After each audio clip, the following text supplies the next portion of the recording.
Corporation ಕಾರ್ಪೊರೇಷನ್ಗೆ ಕೊಟ್ಟಂಥ ಜಾಗ ಹಂತವಾಗಿ ಕೆಲವರೆಲ್ಲ ಹಾಕ್ಕೊಂಡಿದ್ದಾರೆ. ಕೆಲವರು ದುಡ್ಡು ಕಲೆಕ್ಟ್ ಮಾಡಿಬಿಟ್ಟು ಹಾಕಿದ್ದಾರೆ ಅನ್ನೋ ಮಾಹಿತಿ ಕೂಡ ನಮಗಿದೆ. ಅವ್ರ ಮೇಲೆ ಕಾನೂನು ರೀತಿ ಕ್ರಮ ನಮ್ಮ ಅಧಿಕಾರಿಗಳು ಐಡೆಂಟಿಫೈ ಮಾಡಿ ಅವ್ರ ಮೇಲೆ ಕ್ರಮ ಕೈಗೊಳ್ತಾರೆ. ಕೆಲವು ದಾಖಲೆಗಳು ಕೂಡ ತಿರ್ಚಿದ್ದಾರೆ ಅಂತ ಕೂಡ ನಮಗೆ ಮಾಹಿತಿ ಕೊಟ್ಟಿದ್ದಾರೆ. ಆದರೆ ಮಾನವೀಯತೆ ದೃಷ್ಟಿಯಿಂದ ಮುಖ್ಯಮಂತ್ರಿಗಳ 1 lakh ಹೌಸಿಂಗ್ ಸ್ಕೀಮ್ ಇದೆ.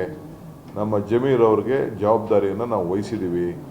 BBMPಯಿಂದ 5 ಲಕ್ಷ ರೂಪಾಯಿ ನಾವು ಅವ್ರಿಗೆ ಪ್ರತಿಯೊಬ್ಬರಿಗೂ ಯಾರಿಗಿಲ್ಲ ಅದನ್ನು ಹುಡುಕಿ ಕೆಲವರೆಲ್ಲ ಸ್ಕೀಮ್ನಲ್ಲಿ ಕೆಲವ್ರಿಗೆ ಏನಾಗಿದೆ, ಕೆಲವು ಮನೆ ಇದ್ದರೂ ಕೂಡ ಬಂದು ಕೆಲವು ಸೇರ್ಕೊಂಡಿರ್ತಾರೆ.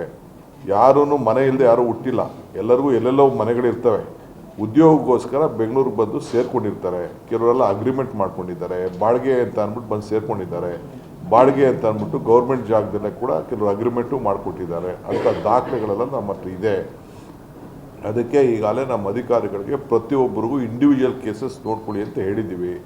ಟೆಂಪ್ರರಿಯಾಗಿ ಅವ್ರಿಗೆ ಇರಲಿಕ್ಕೂ ಕೂಡ ಬೇರೆ ವ್ಯವಸ್ಥೆಯನ್ನು ಮಾಡಿಕೊಡೋಕ್ಕೆ ನಾವು ಸಜ್ಜವಾಗಿದ್ದೀವಿ. ಊಟ ಕೊಡ್ತೀವಿ, ಜಾಗ ಕೊಡ್ತೀವಿ.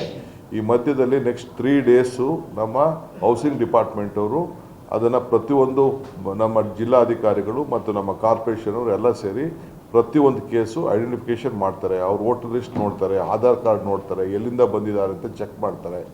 ಚೆಕ್ ಮಾಡಿಕೊಂಡು ಅವ್ರಿಗೊಂದು ಆಲ್ಟರ್ನೇಟಿವ್ ಪರ್ಮನೆಂಟ್ ವಸತಿ ಕೊಡೋಕ್ಕೆ ವ್ಯವಸ್ಥೆ ಮಾಡ್ತೀವಿ. ನಮ್ಮಲ್ಲೊಂದು ಸ್ಕೀಮ್ ಇದೆ, ಯಾರ್ಯಾರಿಗೆ ಮನೆ ಇಲ್ಲ, ಸೈಟ್ ಇಲ್ಲ ಅಂತ ಕೊಡಬೇಕು ಅಂತಿದೆ. ಜಿನೇನ್ ಕೇಸಸ್ಗೆಲ್ಲ ನಾವು ಕೊಡ್ತೀವಿ. ಈಗಾಗಲೇ ಮುಂದಕ್ಕೆ ಕೃಷ್ಣ ಬೈರೇಗೌಡರು ಮಾತಾಡಿದ್ದಾರೆ. ಯಾಕೆಂದರೆ ಲೋಕಲ್ MLA ಅವರೇ ಚೇರ್ಮನ್ ಇರ್ತಾರೆ. ಆಶ್ರಯ ಸಮಿತಿಗೆ ಯಾರಿಗೆ ಒಬ್ರಿಗೆ ಮನೆ ಕೊಡಬೇಕಾದ್ರೆ ಅವ್ರು ಅಪ್ರೂವ್ಮೆಂಟ್ ಕೊಡಬೇಕಾಗ್ತದೆ. ಅವರು ಕೂಡ ಮಾನವೀಯತೆ ದೃಷ್ಟಿಯಿಂದ ಅಂಥವ್ರಿಗೆಲ್ಲ ಕೊಡಿ ಅಂತ ಹೇಳಿದ್ವಿ. ಆದರೆ ನಾವು ಇಲ್ಲೀಗಲ್ ಕನ್ಸ್ಟ್ರಕ್ಷನ್ನ ಎನ್ಕರೇಜ್ ಮಾಡೋದಿಲ್ಲ. ಇಲ್ಲೀಗಲ್ ಎನ್ಕರೇಜ್ ಮಾಡಿದಂಥವ್ರಿಗೆ, ಇಲ್ಲೀಗಲ್ ಮಾಡಿದಂಥವ್ರಿಗೆ ಕಾನೂನು ರೀತಿ ಕ್ರಮ ಕೈಗೊಳ್ಳೋಕ್ಕೆ ಈಗಾಗಲೇ ಮುಖ್ಯಮಂತ್ರಿಗಳು ಆದೇಶವನ್ನು ಅಧಿಕಾರಿಗಳಿಗೆ ಕೊಟ್ಟಿದ್ದಾರೆ. ಯಾರಿಗೂ ನಿರ್ದಾಕ್ಷಿಣ್ಯವಾಗಿ ನಾವು ಎಂಟರ್ಟೈನ್ ಮಾಡಲ್ಲ. ಬೆಂಗಳೂರಲ್ಲಿ ಆದಷ್ಟು ಇಂಥ ಸ್ಲಮ್ಗಳು ಬರಲಿಕ್ಕೆ ನಾವು ಬಿಡೋದಿಲ್ಲ. ಇದು ಲ್ಯಾಂಡ್ ಫಿಲ್ ಸೈಟ್, ಇದು ವೆರಿ ಡೇಂಜರಸ್ಸು, ಯಾರು ಅಲ್ಲಿ ಇರಲಿಕ್ಕೆ ಆಗೋದಿಲ್ಲ. ಲೀಚೆಟ್ ಇರೋಂಥ ಒಂದು ಜಾಗ. ನಾನೇ ಸ್ಪಾಟಲ್ಲಿ ನೋಡಿದ್ದೀನಿ. 200 ಅಡಿ ಒಳಗಡೆ ಇನ್ನೂ ನೀರಿದೆ, ಪಕ್ಕದಲ್ಲೂ ನೀರಿದೆ. 15 ಎಕರೆನ ಈಗಾಗಲೇ ಸರ್ಕಾರದವರು ನಮ್ಮ ರೆವಿನ್ಯೂ ಡಿಪಾರ್ಟ್ಮೆಂಟವರು ಕಾರ್ಪೊರೇಷನ್ಗೆ ಅದನ್ನು ಸಾಲಿಡ್ ವೇಸ್ಟ್ ಮ್ಯಾನೇಜ್ಮೆಂಟ್ ವಿಚಾರಕ್ಕೆ ಕೊಟ್ಟಂಥ ಜಾಗ ಇದು. ಆದ್ದರಿಂದ ಅಲ್ಲಿ ನೋಡಿ ಸುತ್ತಮುತ್ತಲು ಪರಿಸರವನ್ನು ಕಾಪಾಡಲಿಕ್ಕೋಸ್ಕರ ವ್ಯವಸ್ಥೆಯನ್ನು ಮಾಡಿದ್ದೀವಿ. ಬಟ್ ಇವತ್ತು ನಾವು ಬೇರೆಯವ್ರಿಗೆ ನಾವು ರಾಜಕಾರಣ ಮಾಡಲಿಕ್ಕೆ ಅವಕಾಶ ಕೊಡೋದಿಲ್ಲ. ನಾವು ನಮಗೆ ನಮ್ಮ ವರಿಷ್ಠ ನಾಯಕರು ಈ ರೀತಿ ಬರ್ತಾಯಿದೆ ನೋಡಿ ಅಂತೇಳಿ ನಮಗೆ ಸ್ವಲ್ಪ ಸಲಹೆಗಳನ್ನು ಕೊಟ್ಟಿದ್ದಾರೆ. ನೋಡಿ ಇದನ್ನು ರಾಜಕಾರಣ ಮಾಡ್ತಾಯಿದ್ದಾರೆ ಅಂತ. ಅದಕ್ಕೆ ಮುಖ್ಯಮಂತ್ರಿಗಳು ಇದ್ರ ಗಮನ ಹರಿಸಿ ಮುಂದಕ್ಕೆ ಇದನ್ನು ಯಾವ ರೀತಿ ಬರಬಾರ್ದು ಅನ್ನೋ ದೃಷ್ಟಿಯಿಂದ, ಮಾನವೀಯತೆ ದೃಷ್ಟಿಯಿಂದ ಅವ್ರಿಗೆಲ್ಲ ಒಳ್ಳೆ ಮನೆಗಳನ್ನು ಕೊಡಬೇಕು, ಯಾರಿಗಿಲ್ಲ ಅಂಥವ್ರು ಮಾತ್ರ ಕೊಡಬೇಕು ಅಂತ ತೀರ್ಮಾನ ಮಾಡಿದ್ದಾರೆ. ಸೊ ಅವ್ರಿಗೆ ಮಿಕ್ಕಿದವ್ರಿಗೆ ಸರ್ಕಾರದಿಂದ ನಾವು ಕೆಲವು ಸಬ್ಸಿಡಿಗಳು ಕೂಡ ಇದೆ. 1.5 ಲಕ್ಷ ಕೊಡೋದಿದೆ ಅವರು ಕೂಡ 1-2 ಲಕ್ಷ 1 ಲಕ್ಷ ಅಷ್ಟು ಅವರು ಕಟ್ಟಬೇಕಾಗ್ತದೆ. ಅಂಥದ್ದಕ್ಕೆ ಜಮೀರ್ ಅವರು ಅವ್ರಿಗೆ ಸಾಲ ಕೊಡಿಸುವಂಥ ವ್ಯವಸ್ಥೆಯನ್ನು ಮಾಡ್ತಾರೆ. ಇದು ನಮ್ಮ ಸರ್ಕಾರದ ಸದ್ಯಕ್ಕೆ ಪ್ಲಾನ್. ಇಲ್ಲಿಗೆ ನಾವು ನಿಲ್ಲಿಸ್ತೀವಿ. ಬಟ್ ಆಫೀಸರ್ಸ್ಗೆ ನಮ್ಮ BNTP ಆಫೀಸರ್ಸು ಇದ್ದಾರೆ, ನಮ್ಮ ಕಾರ್ಪೊರೇಷನ್ ಆಫೀಸರ್ಸ್ ಇದ್ದಾರೆ, ರೆವಿನ್ಯೂ ಆಫೀಸರ್ಸ್ ಎಲ್ಲರೂ ಕೂಡ ಇಂಥ ಕಡೆ ಎಲ್ಲೆಲ್ಲಿ ಸರ್ಕಾರಿ ಜಾಗ ಇದೆ ಇನ್ನು ಮುಂದಕ್ಕೆ ನಾವೆಲ್ಲ ಐಡೆಂಟಿಫೈ ಮಾಡಿ ಇದಕ್ಕೆ ನಮ್ಮ ಸರ್ಕಾರಿ ಆಸ್ತಿಗಳನ್ನು ರಕ್ಷಣೆ ಮಾಡಲಿಕ್ಕೆ ನಾವು ಕ್ರಮವನ್ನು ಕೈಗೊಳ್ತೀವಿ. ಇದು ಸರ್ಕಾರದ ತೀರ್ಮಾನ. No. That is a different case.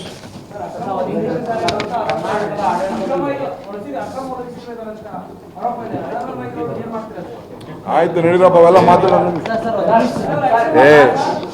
ಇಂಗ್ಲೀಷಲ್ಲಿ ಕೊಡ್ತೀನಿ, ಇಂಗ್ಲೀಷ್ನಲ್ಲಿ ಹೇಳಿದ್ವಲ್ಲಯ್ಯ.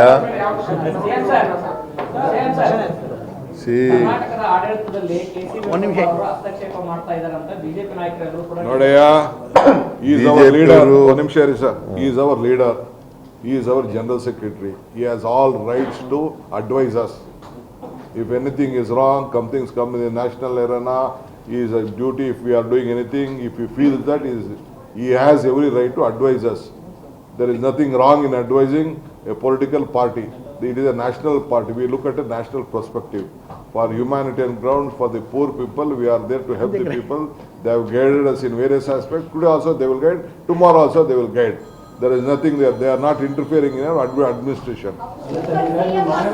ಆಯ್ತು ಬೇಡಪ್ಪ, ಈಗ ಇಂಗ್ಲೀಷ್ ಅಲ್ಲಿ ತಗೊಂಡು ಸಾಕ್ತಾನೆ ಹೇಳಿದ್ದಾರೆ.